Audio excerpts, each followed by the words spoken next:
Pinalayas ng mamamayan ang kanyang diktador na ama at dapat magpasalamat siya na binigyan sila ng pangalawang pagkakataon sa kasaysayan ng ating bansa. Never nangyari yun na nagpatawad kaagad ang mamamayang Pilipino sa malubhang sugat at pagkawasak ng ating bansa na ginawa ng tatay ng inutil na nakaupong presidente na ito. He should have thanked and they should have been grateful sa mamamayang Pilipino na ang kanyang pinalayas na ama na diktador ay tinanggap siya ng taong bayan at ang malaking faktor dyan, sumama sa kanyang kandidatura ang Duterte Political Group.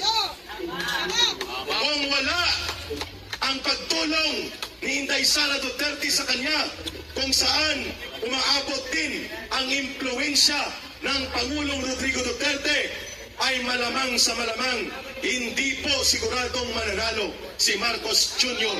doon sa halalan noong 2022.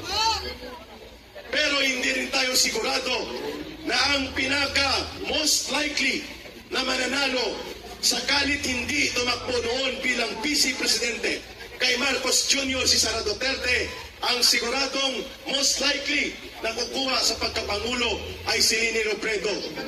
At yun ang ating sinasabi, ayaw natin sa lutang, pero pumunta tayo sa mas lalong pangag at lutang din.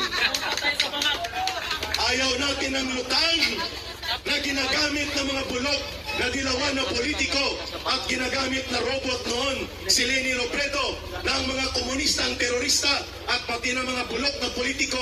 Kaya tayo tumindig, hindi dahil mahal natin ang mga Marcos, kung hindi nagbigay tayo ng pagkakataon, second chance, na sila ay pwedeng manungkulan sa ating pamahalaan in the hope, sa pag-asa at pag-aasam na kanilang itutuwid ang mga pagkakamali sa nakaraang kasaysayan at matuto sa naging karanasan ng kanyang tatay kung saan may mga mabubuting ginawa din naman ang lumang diktadura ni Marcos Sr.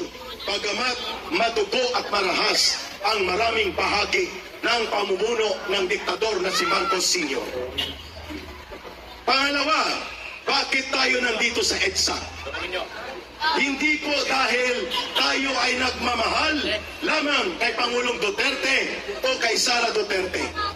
That is only secondary. Ano ang mahalaga dito?